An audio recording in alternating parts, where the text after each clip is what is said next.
大家好，我係阿 Kim，歡迎收睇20年後回台灣。我係一名20幾年前喺台灣讀書，4年前移民返嚟台灣嘅香港人。近年有傳聞話習主席將會喺2027年收復台灣，完成統一大業。今集我想用歷史嘅角度同大家探討一下兩岸嘅地緣政治點解會形成今時今日對峙嘅局面。話說1948至1949年，經過遼瀋戰役、淮海戰役同平津戰役三大戰役之後，中國共產黨喺軍事上已經佔據絕對優勢，但係點解始終未能再進一步一舉收拾敗走台灣嘅國民黨政權呢？1949年，國民黨政府敗走台灣，蔣介石一方面希望得到美國嘅保護同支持，另一方面又對美國保持戒心，擔心美國會製造兩個中國，甚至支持台獨勢力，揾人取代自己。蔣介石喺佢嘅日記入邊多次批評美帝國主義唔講道義。依家中國人成日講嘅美帝亡我之心不死，追源溯始，原來係蔣介石最先提出嘅。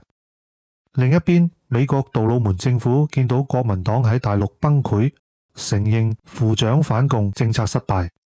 1949年8月5日，美國國務院發表《美國與中國關係白皮書》，直言不諱咁批評國民黨政權腐敗墮落，失去民心，係扶唔起嘅阿斗，打算任由台灣淪陷算數。1950年1月5日，杜魯門喺記者會上表示，美國冇意圖侵略中國任何領土，包括台灣，亦唔會向在台嘅國民黨軍隊提供軍事援助或者係建議。呢個聲明清楚表明美國有意拋棄蔣介石。若果唔係毛澤東對美國缺乏信任，冇貿然出兵，唔係嘅話，國民黨同中華民國好可能喺幾個月之內就亡黨亡國。中華人民共和國喺1949年10月1日成立後，蘇聯同東歐一眾共產主義國家率先承認。而喺咁多西方國家入面，英國第一個承認新中國。為咗中國巨大嘅經濟利益，英國急不及待成為第一個同國民黨政府斷交嘅西方國家。當時國民黨駐英大使鄭天碩收到英國外交部通知嘅時候，痛心疾首咁講：一朝之興亡，歷史上係平常事，但貴國竟然活埋我哋。前英國首相迪斯雷利有句名言：大英帝國冇永恆嘅敵人，亦冇永恆嘅朋友，只有永恆嘅利益。今次同國民黨斷交，正正體現咗呢一點。繼英國之後，印度、印尼、瑞典、丹麥、緬甸、瑞士、芬蘭等嘅國家，亦都相繼承認中華人民共和國。美國雖然有棄蔣嘅打算，但仍然堅持反共立場，拒絕承認新中國，繼續同台灣當局維持外交關係。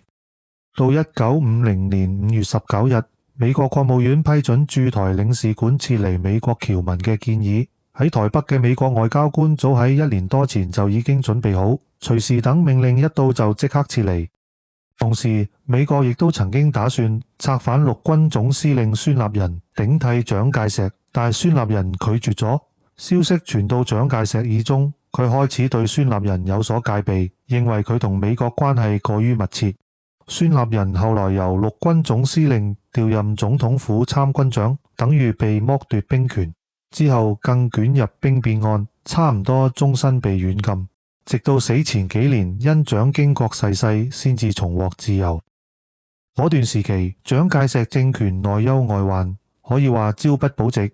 有美國官員甚至向中華民國駐美大使顧維鈞提議，送一艘豪華輪船俾蔣介石，俾佢喺海上漂泊。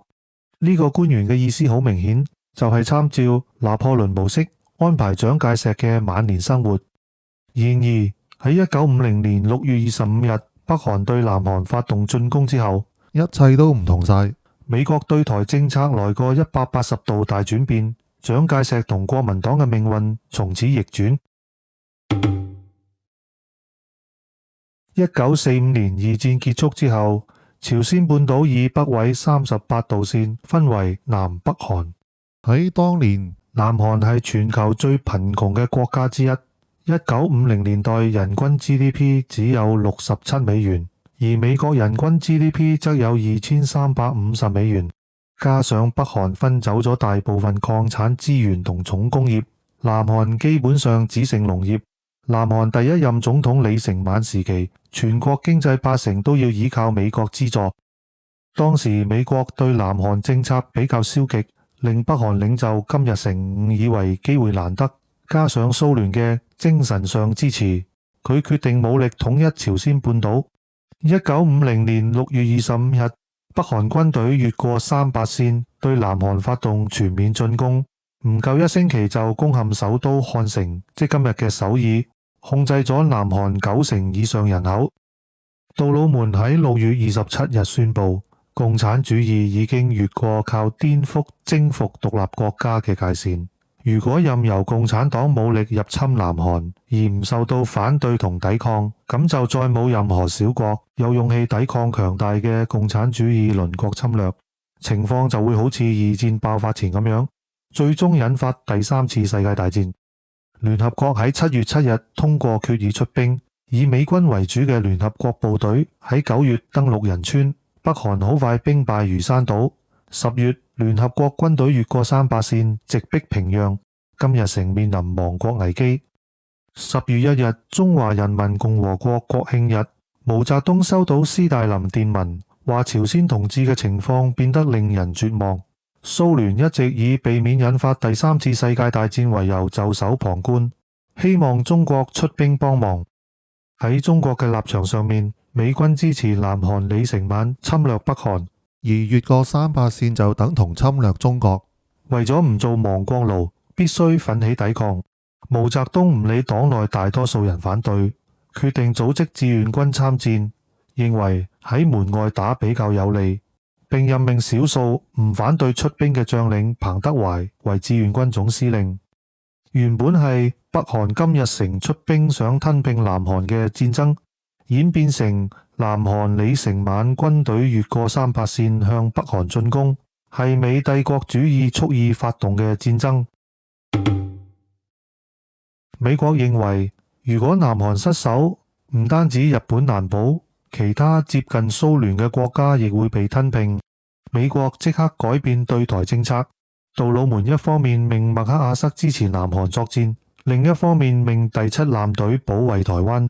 蔣介石曾經要求出動6個師，大約33000人嘅部隊進入朝鮮作戰，但美國即刻拒絕。中國軍隊以志願軍名義赴朝鮮作戰，表明中國冇同美國正式宣戰，而美軍亦以聯合國名義出兵，而非單一國家參戰。若果台灣軍隊出現喺朝鮮，中國可能會全面參戰。因此，美國唔單止拒絕台灣參戰，仲要求國民黨政府停止對大陸嘅軍事行動，以免進一步刺激中共。與此同時，美國重新向台灣運送軍事裝備，並開始提供經濟援助。朝鮮戰爭標誌住美台關係嘅轉捩點，台灣喺美國防禦計劃中獲得新嘅戰略重要性。麥克阿瑟形容台灣島係一艘永不沉沒嘅航空母艦，所以有人話韓戰就似國民黨嘅西安事變，西安事變救咗共產黨，而韓戰救咗國民黨。喺韓戰爆發之前，毛澤東其實已準備喺幾年內解放台灣。佢1949年去莫斯科同斯大林商討，就係為咗呢個目標。斯大林亦答應支持，所以可以話韓戰最大嘅輸家係中共，出錢出力賠上幾十萬青年同毛澤東長子毛岸英嘅性命，背上侵略者嘅惡名。戰後仲同蘇聯同北韓關係惡化，更失去統一台灣嘅絕佳機會。不過毛澤東從來唔會承認失敗，佢後來改口話佢唔贊成打台灣，認為台灣放喺度係一種壓力，可以令內部團結。若果呢個壓力冇咗，內部就會出亂子。而冇打下金門同馬祖，係因為金門同馬祖好似兩隻手攬住台灣，令台灣走唔甩。韓戰之後，台灣命運逆轉，有咗美國保護，蔣介石一直未放棄反攻大陸嘅夢想，但呢個夢想始終得唔到美國支持，甚至被壓制。蔣認為美國有意製造兩個中國。1965年，蔣決定單獨行動，喺鳳山陸軍軍官學校召開幹部會議，準備誓師出擊。後來台灣海軍嘅劍門、張江兩艘軍艦喺東山島外被解放軍擊沉，官兵死傷200幾人。山海、臨淮兩艦又喺同解放軍作戰嗰陣時受到重創。